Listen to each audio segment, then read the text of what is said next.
In the 8th century in China, there was a young monk named Matsu, and he sat in meditation, intense meditation, day and night, really trying to do his very best.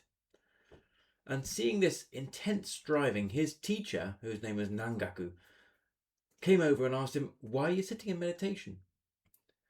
And Matsu said, "Well, I'm trying to become a Buddha," thinking that was what we're supposed to do here, isn't it? And without saying a word, the teacher, Nangaku, picked up a rough roof tile that was just hanging around and started to grind it with a stone. Matsu watched him for a while, a bit confused, what the hell's he doing? And then finally he got enough courage and said, "Master, what are you doing?" And Nangaku replied, "Well, I'm polishing this tile until it becomes a mirror." And Matsu, he laughed. He said, "Well, you can't possibly turn a roof tile into a mirror just by polishing it." And then Nangaku said, "Well, how can you turn yourself into a Buddha just by sitting in meditation?" This is a famous story that shows us something about what it is to sit in meditation and where we're going, what's the whole point. So we're here in the middle of a 6-part series looking at the Zen Paramitas. Paramita literally means perfection, but it can also be translated as something which helps us to cross over from the shore of suffering to the shore of enlightenment. And these 6 paramitas, they're qualities or characteristics that we practice and we develop as we go on this Zen journey. They're like different components of our boat, which help us to cross over, which help us to move from a place of separation, anxiety, suffering, and all the rest of, the sort of discomforts that we experience, across to the shore where we realize who and what we really are and the truth of our nature and the nature of the world, enlightenment. So today we're on number 5. This is the paramita of Dhyana. My name is Mark Kuren Westmaket, and I'm a Zen teacher with the Zen Way Sangha based here in London in the UK. And I've been teaching for some years. We've been doing these regular Dharma slots live here online for a while now. And if you've been joining us before, if you've come along before, I'm so glad you come again. I'm always very welcome. Here, we're trying to make it roughly the same time every week. And if you're just finding us for the first time, then again, very welcome. Glad you could find us. And do stay on and just kind of discover a little bit about this, these 6 paramitas. I'll just do a little brief recap. So we started week 1 looking at Dhyana. Dhyana means generosity. Generosity, giving, and receiving. And then we looked at the paramita of Shila, which means ethics. And we looked at the Zen precepts, which are the ethical framework which we practice within Zen. Dhyana, Shila, Kshanti, which means patience, tolerance, forgiveness, kind of like bearing things which are difficult, And then last week we looked at Virya. Was it last week? I think maybe it was a couple of weeks ago. We looked at Virya. Virya means energy. It means like the energy of discipline, or it might be the energy that drives us forwards. It takes us into intention, motivation, and the balance between discipline and focus versus relaxation and openness. And then we come on to the 5th one here, Jhana. Now, to understand Dhyana, we need to look a little bit at the words and the origins, etymology, right? So let's start with the word Zen. So Zen is actually, well, I suppose in everyday culture, if someone says, "I want to be a bit more Zen," or "You look really Zen," what do they mean? I mean, it's become a sort of word that you find in everyday language, isn't it? Being Zen, probably linked to kind of minimalist aesthetic, something about being calm, steady, unflappable, something to do with I don't know, calligraphies, black and white, maybe about rock gardens, Zen gardens, that kind of thing. Something basically minimalist and calm. But actually, at its root, Zen is not really a concept. It's a translation of another word. So Zen's a Japanese word. And if we go right back to the time of the Buddha, 2,500 years ago in northern India, he would have been speaking in the local language, Pali. And then it got later translated into Sanskrit, which is a kind of formal, more it's a bit like Latin, I suppose, in our Western culture. We use Latin, or when we used to use Latin to represent something very with gravitas and ancient learning. Similarly in India, so they used Sanskrit, which was an ancient language, as a way of like giving gravitas. So Pali was the language that the Buddha would have been speaking in, and he used this word jhana.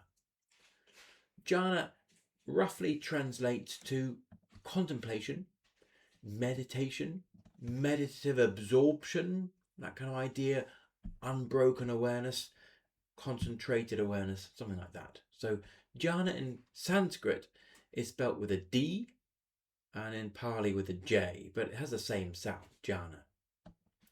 And then as Buddhism spread out after the Buddha died, over the next few hundred years, it went south, spread across the whole of India, Sri Lanka, and southwards into Thailand and Cambodia and all the Southeast Asian countries. But it also spread northwards across the Silk Road, Tibet, and ended up in China, about the 1st century in China. And Chinese practitioners took this Indian word jhana and translated it into Chinese chana. And then that quickly got shortened to Chán. So we get this Chán practice evolving in China. And it took on a slightly different hue to what the Buddha had originally meant when he used the word jhana. So Chán practice in China has a certain hue or flavour maybe. And there was this very famous monk, Bodhidharma, who was an Indian monk, possibly a Persian monk, but somewhere of the Indian sort of area, Central Asian Indian, and he travelled to China, and he brought with him a kind of practice which then became this Chán practice. So he very famously, when he arrived in China, took a look at the monks around and thought, I think I need to demonstrate. I need to show this practice by doing it myself. He went into a cave and he sat facing a wall, so as legend says, for 9 years. He just sat in meditation facing the wall. And along that time, a few people came along to try to get his teaching. Few people were successful. I suppose people brought him food and all sorts. He didn't just literally sit for 9 years, but that's the legend, right? So he sat facing the wall in this kind of inquiry, or this space of inquiry, to realize and to see the nature of reality, right? So just looking at the nature of his reality around him. And then after 9 years, he came down out of the cave and started to teach. And that became, so he was the first ancestor of Zen, or Chán, I should say, in China, and then one of his students, and carried on.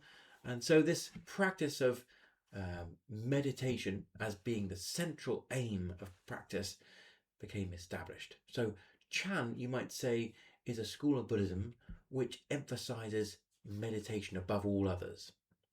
Now, if we look across the landscape of Buddhism in the world, there are lots of different kinds of practice of Buddhism. So not just meditation, although meditation is quite a strong component across the board, but other disciplines, other schools might emphasize reading the scriptures, like reading and understanding the teachings of the Buddha. It might be getting into the analysis of the teachings and the philosophy and the logic and the reason behind arguments and that kind of thing. Or there might be other schools of Buddhism emphasizing like offering, dedication, like chanting the name of, like, for example, chanting the name of the Buddha, and just doing that again and again in the hope that just like I offer my life to the Buddha, and I hope that that will put me in the right direction. So anyway, so we have this Chán style of Buddhism which emphasizes meditation above all, as exemplified by Bodhidharma sitting in the cave. And then a couple of centuries later, about 600 or so, this Chán meditation made it across the sea to Korea and Japan. In Korea, it became known as Son. I probably pronounced that really badly. So in Korea, S-E-O-N, Son. And then in Japan, it ended up being, so Chán got pronounced Zen. So that's the Japanese pronunciation of the characters. So we ended up around 1000, 1100, something like that, in Japan with this practice coming in known as Zen. So if you trace it back, Zen to Chán, Chana, Dhyana, all the way back to the Pali in India. So when we say Zen, we actually mean meditation or meditative concentration, that kind of idea. So you could say that Zen is really the meditation tradition within Buddhism. Now there are a couple of other sub-branches of certain schools of Buddhism that really emphasize meditation. For example, in the Tibetan school, they have this Dzogchen practice, which is very akin to Zen. It takes a lot of the similar track, a similar approach really. But Zen has really become the main school for practicing meditation. And it's not really just about practicing meditation, it's about what you find when you practice meditation. So finding a lived experience of this reality rather than an intellectual understanding or a logical or debated sort of understanding of things, or indeed based on any kind of belief. Yeah. So we've got this emphasis on meditate and see what you find. Don't believe anyone else. Find it for yourself, and that's your truth, and you find your true nature that way. So you could see these paramitas as building on each other, a bit like we're building a boat or a house or something like that. You know, we're building components together to create this vehicle which is going to help us to cross from the shore of suffering to the shore of enlightenment. Which, if you actually understand what that really means, there is no shore and there is no direction. The shore of enlightenment is here on this shore. It's right here and right now. But anyway, that's another matter. So we have Dhyana, generosity, the first paramita, kind of like working with our offering, our giving, our intention to be generous. And then we've got stabilizing that behavior and creating a structural framework around our behavior and our actions. And that's Shila. Shila meaning ethics. Like you could say that generosity is a kind of ethic already. Actually, it's built into the Zen precepts as it is. So they bring out generosity as a separate thing. And then we're looking at the rest of our ethic framework. And then we look at the third one, Kshanti, which means patience. We're developing an ability to stay with whatever arises. Like we know this is the long road. We're not looking for quick wins. We're not looking to get anywhere quickly. We're actually, and we're also not just looking for pleasure. Along the path comes a lot of difficulty. It becomes very, very bumpy. You know, we encounter things which are uncomfortable, painful, downright terribly painful, make us angry, all sorts of things along the road. And this kshanti, this intention to be patient, to kind of develop an equanimity, you might say, to whatever's arising. I'm just going to be here, come what may. Good, bad, indifferent, all the rest of it. Just let it come. Yeah. So we're kind of like dialing down the reactivity, if you like. I like this, I want more of it. I don't like this, I want to push it away. That is the root of our suffering, really. That's the second noble truth. We suffer, and we suffer because we push things away and we pull things towards us that we want. So we dial down our reactivity with this kshanti. Then we're going to implement this virya. Virya meaning energy, the fuel for our practice, what drives us forwards, the motivation. And what I was talking about before is that virya you could translate as basically joyful effort. I feel I want to do this. It makes me feel joyful to do it. I know this is good for me, good for the world, good for the whole of the universe when I do this. So we apply this energy, and the energy also has to be balanced. It's no good just going all steam ahead, come what may, blasting through. That's at the wrong end of the spectrum. It's no good lying back and expecting it all to happen for you. That's at the other end of the spectrum. We're finding the middle road, navigating the middle road through this energy, virya. So I hope that kind of makes sense and kind of summarizes a little bit the journey we've been on so far. I just see a comment, Dorota. Yeah, hi there. Are you just saying hi, or you've got a question that you'd like to bring in here?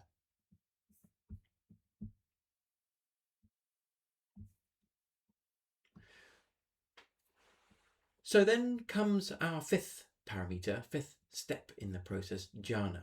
And jhana is like a sort of steadiness, the light of awareness that we bring to things. If you could say, like, the mind is a bit like a candle flame, and then the events of life are like a wind that blow around, then the candle flame, it flickers all over the place. It's not really very steady. It's caught in whatever comes, and maybe thoughts, memories, worries, anxieties, all the rest of it, events, difficulty. So jhana is like, in this metaphor, be like the glass that goes around the outside of the lamp that shields the flame. It allows the light to burn clearly and brightly and creates that sort of structure around it, which it's not really, it's like shields, or kind of, it's it's like a is it discipline, more like a structure, I suppose, around a practice or direction. Jhana. And then that very much allows the light of prajna meaning wisdom or insight, to come. And that's the sixth of the paramitas, which we'll look at next time. So we're creating this boat, or maybe the framework of this vehicle, which is going to help us to move towards enlightenment. So now the thing is, it's not about just sitting. Like we had this story at the beginning. Matsu, who actually eventually became one of the greatest teachers there ever was back in early medieval China. Matsu, when he was a young monk, was sitting, and his teacher came to him and said, "What are you doing?" And then there was this whole thing about polishing the tile as an example of, like, well, if I just keep on polishing this tile, it will never become a mirror. If you just sit forevermore, you will not become a Buddha. So it's not really about just sitting. And that's not what any of the teachers were intending, like the Buddha and onwards. It's not just about sitting. In Zen, they talk often about people sitting like a tree stump Zen, they call it. So people just sitting. They just sit and do nothing, And in a sense, you get this teaching, like, just sit, do nothing. That is literally a teaching in Zen. But it's not really just twiddling your thumbs and daydreaming, and maybe even becoming really sleepy. There's something else going on there. So let's look at this. Now, as Buddhism spread out from India, there became two main approaches. There's the south and southeastern branch of Buddhism, which turned into what they call these days Theravāda Buddhism, which took a more traditional, conservative, more like approach, much more in alignment with what the Buddha taught. when he was living 2,500 years ago.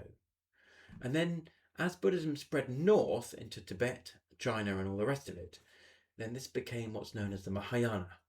So Maha means great, Yana means vehicle. So in the southern Theravāda approach, they took as their one of the main practices, meditation practices, they took on what's become known as Dhyana practice with a J, Jhana. In the northern branch of Buddhism, as we go into Tibet and China and Japan, then the practice of meditation became what we call Zazen. So Za in Japanese means sitting, Zen, Jhana, meditation, right? Sitting meditation. So it's not just about sitting meditation, but it's about what you do. From the outside, they look the same, but from the inside, there's something different going on. In this Jhana meditation practice, which is popular in the Theravada school, as far as I understand, I'm not from the Theravadan school, so maybe there may be some pieces missing from my story, but at least this is what I might have understood. In this jhana practice, then we get a very narrow focusing inwards to absorb ourselves in our focus of meditation. So it might be we really focus on the feeling of air moving in the nostrils, and we just really focus to the exclusion of everything else. All our thoughts, sensations, feelings, memories, everything we just exclude. We focus so intently on the feeling of air moving in through the nostrils that everything else is like not there at all. So we go from an absorption, and then very quickly that very concentrated way brings us to a sense of peace, pleasure, stillness, and then that brings us to like deep equanimity, absolutely still, razor sharp, boom, right here, until we're in this place of what they call samadhi, which is a kind of oneness with all things. So that's a very valid and beautiful way to find this enlightenment. We become one with one thing, we become one with all things. We go through the focused and narrow route. Zazen takes a slightly different approach. You might say if jhana is more like a laser beam, Zazen is more like a floodlight. So actually, when we're sitting in Zazen, we're not focusing on any one thing. We're actually holding a completely open awareness. Open, allowing, acknowledging, non-directing presence. If the sound of the traffic comes, it just comes and goes. If a thought about what you did yesterday arises, then we just let it rise and pass. If we're thinking about, if we're remembering something, if we feel a sensation, it just, whatever is arising, we just notice it and let it go. Notice it and let it go. In this kind of complete openness. So we're not directing it, we're not trying to exclude anything, just being totally open.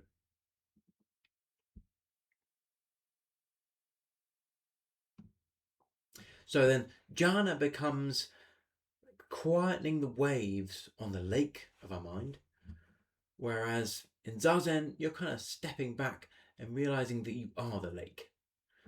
Waves, water, all of it.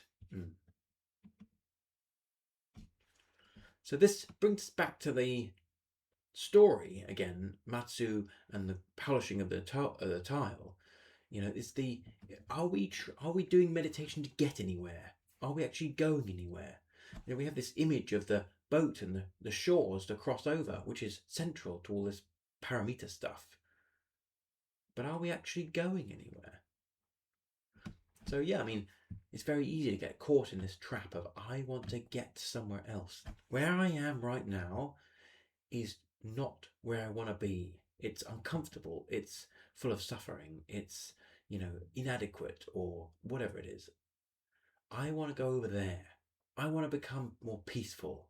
I want to become more Zen. I want to reach enlightenment. But we have these teachings, for example, Zen Master Dogen, who is a very famous master in the Zen lineage, a Japanese monk. He said Zazen is not step-by-step meditation. It is simply the Dharma gate of sweetness and ease. It is the practice of being enlightened. So underpinning Zen is this idea that we sit as an enlightened Buddha. There is nowhere to go. There is nothing to achieve. We are already a Buddha. It's just a question of being it, of uncovering it, of realizing what we have already. So Zazen is just the sitting of sweetness and ease. How easy is that? Just to sit here, to be a Buddha, to be enlightened. Like sitting is enlightenment.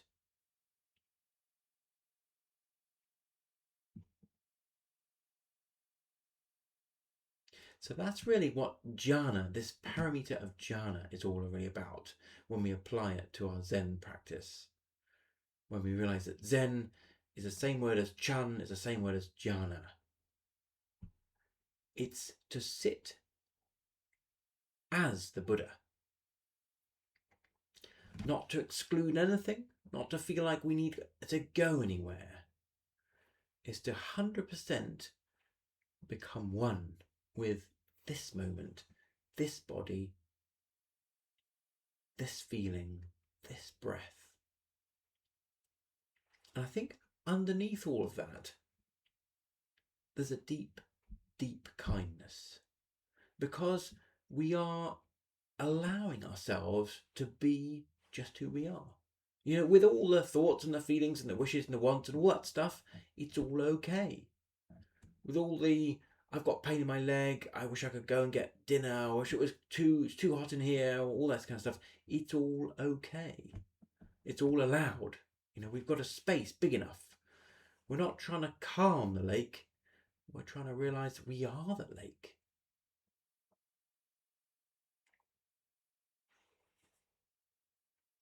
And that really sets us up for the final of the 6 Pāramitās, prajna, which means wisdom. So we'll look at that next time. We're building our boat piece by piece, and that last piece of the boat takes us all the way to understanding our true nature.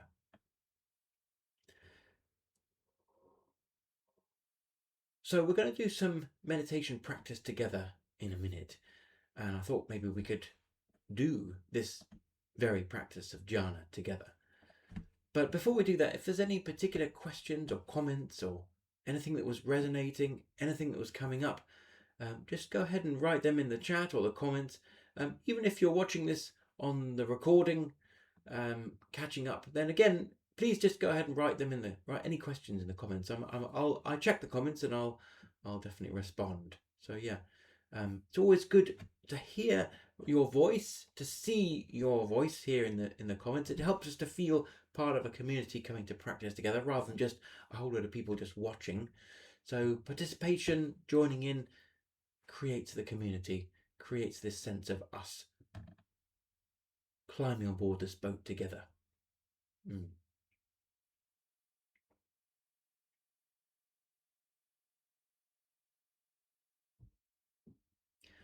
I'm off this weekend to run a weekend retreat. We're going to do Thursday to Sunday in the UK, down in Surrey. We're going to do a weekend of looking at Zen and dealing with money and finances and our attitudes and relationships to money and finances. So that's going to be me for this weekend. That's something I've been building up to for a little while. So I'm sure there'll be more coming this way here on this Dharma slot in the following months. Okay, so let's do a little bit of meditation practice together. Sitting into a comfortable place, arranging your body so that you feel upright and balanced. Letting your eyes lower. Feel free to let them close if you like, or just let them lower so you can look downwards towards the floor in front or the desk in front.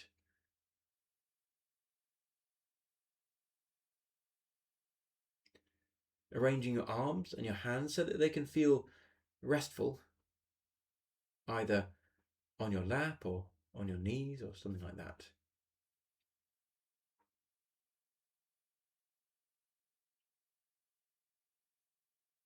Sitting tall and awake, and at the same time relaxed and open.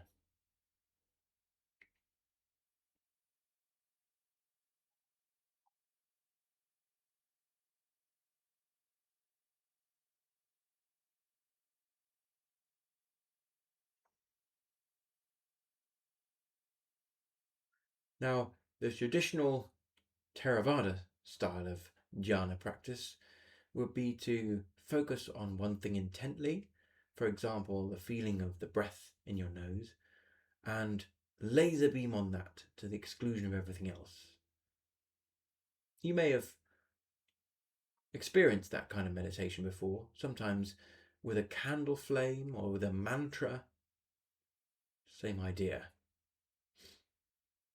But we're going to be doing Zazen style of practice, more like a floodlight. Zazen. Za means sitting. Zen, the Japanese style of jhana practice.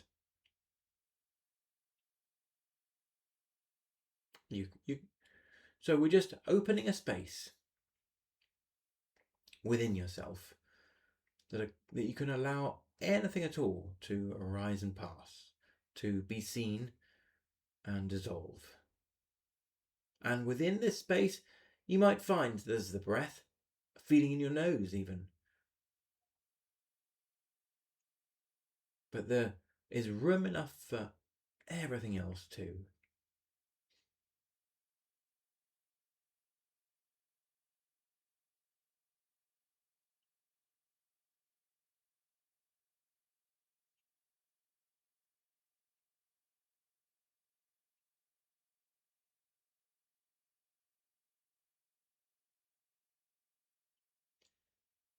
Now, with this kind of openness, it's very easy to get distracted and we get pulled off into thoughts and we start thinking. And that's not really the point of this Zazen. Thinking, daydreaming, just wandering all over the place. This is tree stump Zen. It's just sitting, sitting, sitting. We're doing this with intent, with a purposefulness, with intention. And our intention is to look closely at the nature of our experience. We don't need to analyze or think about it. We just need to look, be aware, be present. Thoughts arise, sounds arise, feelings in the body, memories. It's all allowed, but it's all part of the scenery. It comes, it goes.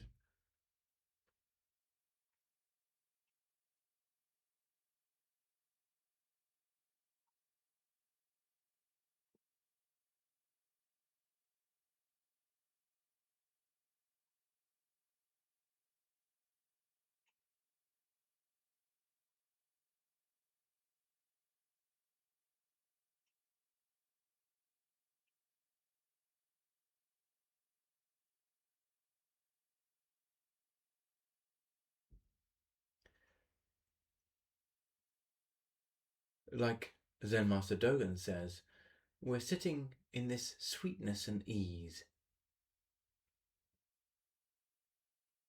What could be easier than just sitting, doing nothing?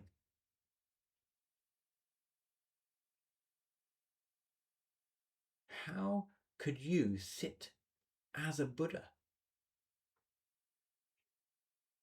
Not trying to become a Buddha, but as a Buddha, as an enlightened being.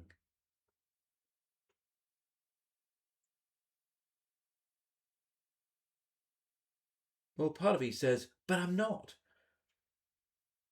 But that's the part that feels separate and small and inadequate, the part that is suffering. But there's another part of your being which is whole, complete, which is one with the universe, which is already a Buddha.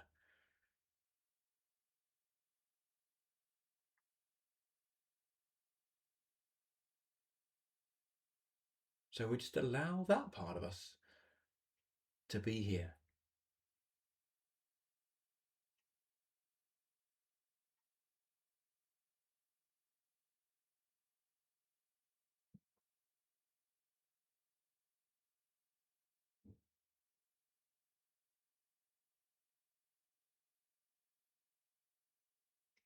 Anytime you feel yourself caught up, swept away in a thought, just letting it go. It's not about thinking. This is about experiencing.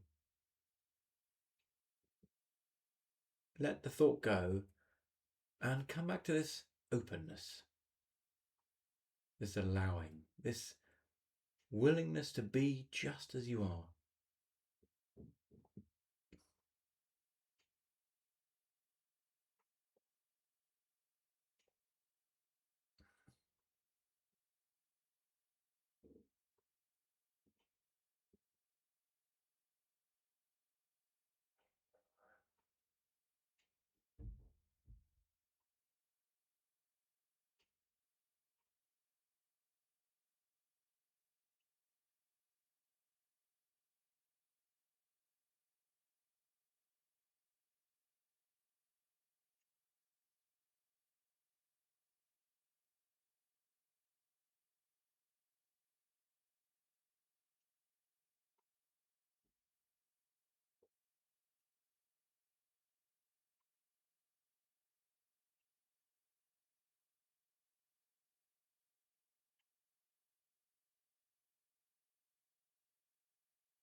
Holding an openness that's big enough to allow anything at all to arise.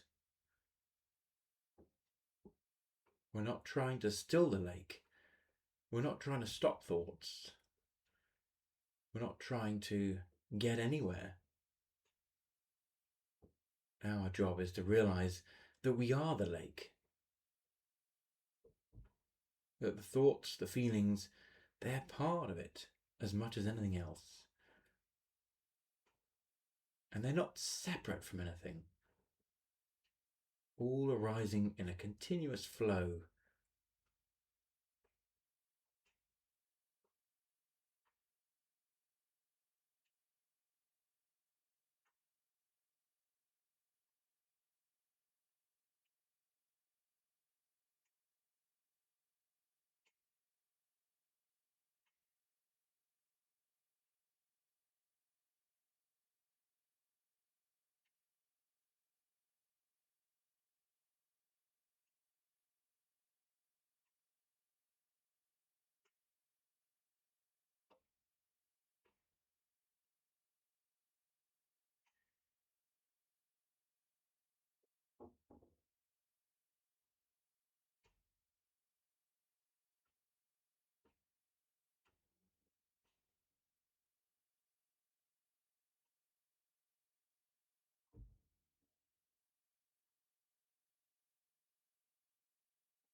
And as we come to the end of our practice time together, I'm going to start to sway the body a bit from side to side. Take a deeper breath if you like.